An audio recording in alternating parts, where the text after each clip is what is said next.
tout le monde en parle, mais peu savent vraiment ce qu'est l'astral. Certains le décrivent comme un monde parallèle, une dimension où l'âme voyage librement. D'autres l'imaginent comme une porte vers des connaissances cachées, un royaume peuplé d'êtres mystérieux. Mais qu'en est-il réellement? Ce que nous appelons astral est un espace subtil, un lieu où nos pensées, nos peurs et nos désirs prennent forme. Un monde où l'inconscient individuel et collectif se mélangent, créant des réalités aussi fascinantes qu'illusoires. Mais au-delà des mythes et des fantasmes, que savons-nous vraiment de cette dimension? Comment y accède-t-on? De quoi est-elle composée? Qui ou quoi l'habite réellement? Oubliez ce que vous croyez savoir sur l'astral, car dans les prochaines minutes, nous allons déconstruire ces mystères et découvrir la vérité derrière le voile. Ce mot évoque tant d'images. Certains y voient un lieu mystique, d'autres un simple rêve plus intense que les autres. Mais la vérité est souvent bien différente de ce que l'on imagine.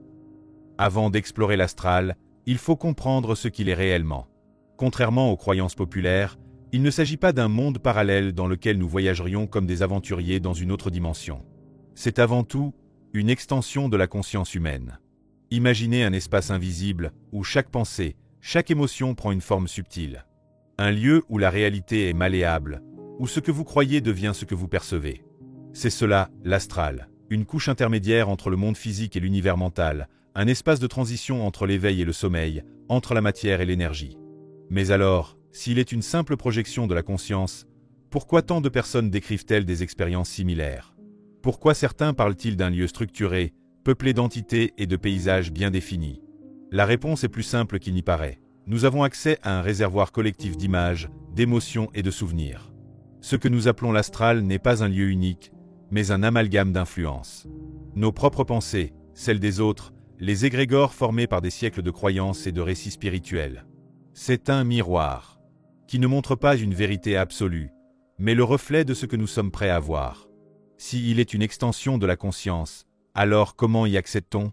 Pourquoi certaines personnes y entrent naturellement, tandis que d'autres passent leur vie sans en percevoir la moindre trace? La réponse se trouve dans la constitution occulte de l'être humain. Depuis des millénaires, différentes traditions ésotériques décrivent l'être humain comme un être multidimensionnel, composé de plusieurs couches subtiles, chaque corps étant une interface entre une réalité et une autre. Voici les principaux corps qui nous composent. Le corps physique, la matière dense, notre ancrage dans le monde terrestre. Le corps éthérique, le champ énergétique qui anime et vitalise notre organisme. Le corps astral, siège des émotions, des désirs et de la projection de conscience. Le corps mental, lié à la pensée, à l'intellect et aux constructions mentales. Le corps causal, associé à la mémoire profonde et aux expériences accumulées à travers les incarnations. Le corps bouddhique, connecté à l'intuition pure et à la conscience universelle. Le corps atmique, l'essence spirituelle ultime, notre connexion au divin. Aujourd'hui, nous allons nous concentrer sur les 4 premiers, le physique, l'éthérique, l'astral et le mental. Ce sont eux qui interagissent directement avec l'astral et influencent notre capacité à y accéder. Mais l'accès à l'astral ne se fait pas n'importe comment. Il suit un processus précis, lié à un élément fondamental, notre état de conscience. Et pour comprendre cela, nous devons parler de fréquences cérébrales. Le cerveau humain fonctionne sur différentes fréquences d'ondes, qui varient selon notre état de conscience. Les ondes bêta, 13 à 30 Hz, l'état d'éveil, la concentration, la pensée analytique. Ici, l'attention est tournée vers l'extérieur. Les ondes alpha, 8 à 13 Hz, l'état de relaxation, la méditation légère, le rêve éveillé. La porte vers les mondes subtils commence à s'ouvrir. Les ondes θ, 4 à 8 Hz, l'état de semi-sommeil, d'hypnose, de méditation profonde. C'est ici que les expériences astrales et les rêves lucides peuvent émerger. Les ondes delta, 0,5 à 4 Hz, le sommeil profond, la perte de conscience de soi. Peu d'exploration astrale à ce stade, mais une connexion au plan supérieur.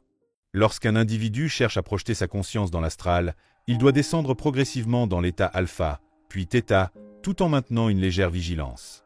C'est cet équilibre fragile entre relâchement total du corps et maintien d'une lucidité mentale qui permet la séparation du corps astral. Cela explique pourquoi les projections astrales se produisent souvent au moment de l'endormissement ou juste avant le réveil. À ces instants précis, le corps physique s'endort, mais la conscience peut rester éveillée, créant une sensation de flottement, de vibration intense ou encore de paralysie du sommeil, autant de signes annonçant un passage imminent vers ce plan. Mais attention, l'astral n'est pas une simple zone vide et homogène. Il possède sa propre structure, ses propres couches et ses propres lois. Voyons maintenant de quoi est réellement composé l'astral et ce que nous y trouvons vraiment. Nous venons de comprendre comment accéder à l'astral. Mais une question demeure, qu'est-ce que nous y trouvons? Est-il un simple espace flottant, un monde parallèle structuré, ou bien quelque chose de totalement différent? Contrairement aux visions simplistes, il n'est pas une seule et unique réalité. C'est une dimension fragmentée, un espace aux multiples couches, où les expériences varient en fonction de la fréquence et du niveau de conscience de celui qui y pénètre. Les traditions ésotériques et les témoignages d'explorateurs de cette dimension décrivent plusieurs niveaux ou strates distinctes. Bien qu'il n'existe pas de frontière absolue entre ces zones, nous pouvons les diviser en 3 grandes catégories: le bas astral, l'astral intermédiaire, le haut astral. Le bas astral est la partie la plus dense et troublante de cette dimension. C'est un espace saturé d'énergie brute, fortement influencé par les émotions humaines les plus primaires: peur, colère, désir, frustration, souffrance. Mais attention, il ne s'agit pas d'un enfer ou d'un royaume du mal. Le bas astral n'est ni bon ni mauvais en soi. Il est simplement le reflet de ce que nous projetons collectivement dans cette dimension subtile. Imaginez l'astral comme un immense miroir énergétique. Chaque pensée, chaque émotion émise par un être humain ne disparaît pas, mais laisse une empreinte subtile dans cette dimension. Avec le temps, ces émotions accumulées forment une atmosphère vibratoire qui attire et façonne des entités correspondantes. Autrement dit, le bas astral est un réservoir de toutes les émotions non maîtrisées, de tous les désirs refoulés, de toutes les peurs qui hantent l'humanité. Et lorsque quelqu'un entre dans cette zone sans préparation, il ne fait qu'y rencontrer les échos de ses propres ombres. Le deuxième niveau, plus vaste et plus structuré, est ce que l'on pourrait appeler l'astral intermédiaire. C'est ici que se situent la plupart des expériences de voyage astral, des rencontres avec des guides, des visions de paysages ou de cités astrales. Mais attention, car cette zone est également le royaume des illusions. Ici, tout est malléable.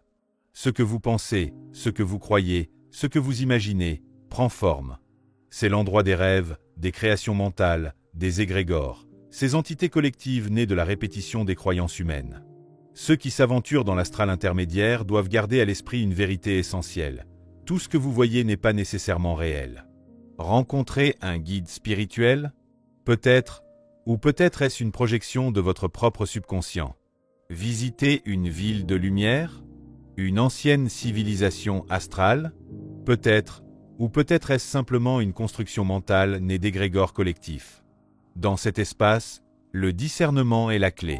Sans lui, l'astral devient un piège où les vérités et les illusions se confondent. Enfin, au sommet de cette hiérarchie vibratoire, se trouve le haut astral. Un espace où la conscience n'est plus prisonnière des désirs terrestres, où l'ego s'efface pour laisser place à une perception plus vaste de l'existence. C'est dans cette zone que certains parlent de rencontres avec des consciences évoluées, d'expériences d'unité et de compréhension profonde. Mais attention, le haut astral n'est pas un paradis. Il n'est pas peuplé d'anges bienveillants ou de maîtres spirituels prêts à nous délivrer la vérité absolue. Il est simplement un espace où l'influence du mental humain est plus faible, où les illusions s'amenuisent, où la perception s'affine. Ceux qui atteignent ce niveau le font rarement par hasard. C'est souvent le fruit d'une élévation progressive de leur conscience, un passage naturel et non une destination touristique de l'astral. Maintenant que nous avons exploré la structure de l'astral, une question demeure: qui habite réellement cette dimension? Ces êtres que l'on y rencontre, sont-ils ce qu'ils prétendent être? D'où viennent-ils? Et quel est leur lien avec notre propre psyché? Le plan astral n'est pas vide. Il est peuplé, mais par quoi? Par qui? Qui sont ces êtres que tant de voyageurs disent avoir rencontrés? Sont-ils bienveillants? Trompeurs? Ou sont-ils simplement des reflets de notre propre psyché? Avant d'y répondre, il faut comprendre une chose essentielle. Dans l'astral, tout est vibration. Ce que nous percevons, ce que nous rencontrons, dépend de notre propre fréquence. Un explorateur en proie à la peur et au doute attirera des présences hostiles. Un voyageur empli de sérénité et de clarté percevra des énergies plus subtiles. L'astral n'est pas peuplé d'entités fixes comme le serait une ville avec ses habitants. C'est un espace en constante mutation, où certaines formes de conscience prennent vie, et où d'autres disparaissent aussitôt qu'elles sont oubliées.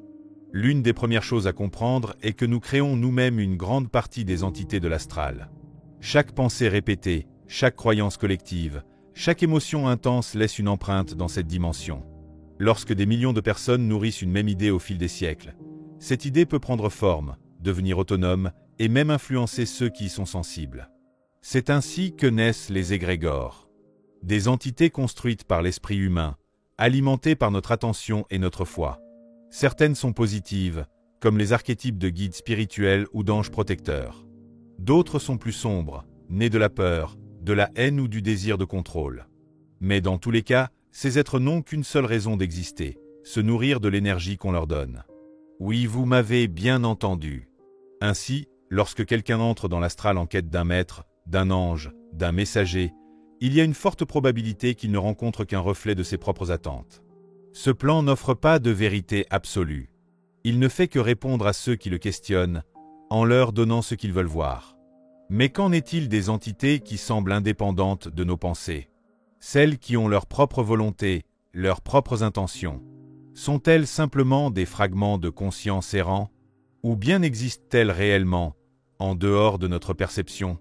Les témoignages abondent, des êtres lumineux qui transmettent des connaissances, des ombres sans visage qui observent sans parler, des formes reptiliennes, insectoïdes, humanoïdes. Des créatures grotesques, cauchemardesques, impossibles à décrire avec des mots. Certains disent qu'ils ont rencontré des guides. D'autres parlent d'êtres qui les manipulent, qui se nourrissent de leurs émotions. Que sont-ils? D'où viennent-ils? Trois théories principales s'affrontent. Ce sont des fragments de conscience humaine. Des résidus de pensée, d'émotions et de croyances qui continuent d'exister même après la mort de leur créateur. Ce sont des êtres qui évoluent dans l'astral depuis toujours, indépendamment de l'humanité. Une sorte de faune énergétique, coexistant avec nous mais sur un plan différent. Ils sont issus d'autres dimensions, interagissant avec nous à travers l'astral, mais venant d'ailleurs. L'une des théories les plus troublantes est celle des fragments de conscience humaine. Il s'agirait d'entités créées inconsciemment par l'homme, mais qui continuent d'exister et d'évoluer dans l'astral, même après la disparition de leur créateur. Mais de quoi sont-elles réellement faites? Ces fragments ne sont ni des âmes perdues, ni des esprits autonomes. Ils sont faits de pensées inassouvies, de désirs refoulés, de fantasmes obsessionnels, de croyances profondes, de peurs collectives. Chaque émotion intense, chaque idée répétée avec force, chaque croyance alimentée par des milliers d'individus laisse une empreinte dans l'astral. Et avec le temps, ces empreintes prennent forme. Elles deviennent des illusions vivantes, capables de se manifester sous différentes apparences. Un homme obsédé par l'idée de rencontrer un maître spirituel peut, en entrant dans l'astral, créer lui-même l'illusion d'un maître. Un individu hanté par la peur de l'inconnu peut donner naissance à une créature qui reflète cette angoisse. Une civilisation qui vénère une divinité pendant des siècles peut fabriquer une entité astrale qui prendra son apparence et son rôle. Et ce qui est encore plus perturbant, c'est que ces créations ne disparaissent pas avec le temps. Même lorsque leur créateur physique meurt, elles continuent d'exister, alimentées par la croyance et l'énergie d'autres individus. Le plan astral est un écho de l'humanité, un monde rempli d'illusions autonomes qui cherchent sans cesse à se perpétuer. Depuis le début, nous explorons ce qu'est l'astral, sa structure, ses habitants. Mais maintenant, il est temps de parler de ce que l'astral n'est pas. Car si l'astral est un espace de perception et d'exploration, il est aussi un immense labyrinthe d'illusions. Et surtout, tout est influencé par nos propres pensées et nos propres croyances. Si vous croyez aux anges, vous verrez des anges. Si vous croyez aux extraterrestres, vous pourrez en croiser. Si vous craignez les démons, vous en trouverez aussi. Car ils ne vous révèlent pas la vérité, mais vous renvoient votre propre vision du monde. C'est pourquoi c'est un piège redoutable pour ceux qui recherchent des réponses absolues. On y trouve tout ce que l'on veut voir, et c'est bien là le problème. Trop de voyageurs croient découvrir des vérités profondes, alors qu'ils ne font que tourner en rond dans leur propre projection mentale. Un autre piège fréquent du voyage astral, c'est la rencontre avec des guides. Beaucoup de voyageurs disent avoir été accueillis par des êtres bienveillants, prêts à leur révéler les secrets de l'univers. Mais qui sont vraiment ces guides? Des maîtres spirituels authentiques? Ou simplement des illusions fabriquées par l'inconscient collectif? Voire pire? Car il ne faut pas oublier une chose essentielle. Dans cette dimension, il existe des entités opportunistes. Certaines se nourrissent de notre attention, cherchant à nous captiver avec des discours séduisants. D'autres usurpent des identités, se faisant passer pour des anges, des maîtres, ou même des proches décédés. Et si vous les écoutez trop longtemps, elles vous enferment dans un cycle sans fin de fausses révélations. Les religions, les traditions spirituelles, les légendes, ont nourri pendant des siècles l'image de guides célestes et de sages tout-puissants. Mais dans l'astral, ce que vous prenez pour un guide n'est peut-être qu'une illusion bien ficelée. J'insiste sur les mots pour que vous compreniez bien l'illusion de cette dimension. Le plus grand danger du voyage astral, ce n'est pas la peur. Ce n'est pas la rencontre avec des entités hostiles. Le plus grand danger, c'est de croire que l'astral est la destination finale. Trop de voyageurs reviennent de l'astral convaincus d'avoir tout compris. Ils racontent leur vision comme des vérités absolues. Mais ce qu'ils oublient, c'est que l'astral n'est qu'un reflet, un écran de fumée. Un monde fascinant, oui, mais un monde illusoire. L'astral peut donner l'impression d'un éveil spirituel. Mais en réalité, il peut aussi être une distraction, un mirage qui éloigne du véritable chemin. Alors, pourquoi chercher à explorer l'astral ? Pourquoi vouloir sortir de son corps, si c'est pour errer dans un monde où rien n'est stable, où tout peut être illusion ? Et surtout, si ce plan est un piège, comment peut-il aider réellement à l'éveil spirituel ? Après tout ce que nous avons vu, une question demeure. Si l'astral est un monde d'illusions, un espace rempli de pièges et de mirages, alors, quel est son véritable rôle dans notre quête spirituelle ? Pourquoi tant de traditions en parlent ? Pourquoi certains le considèrent comme un passage vers une compréhension plus grande ? L'astral, malgré ses illusions, a une utilité.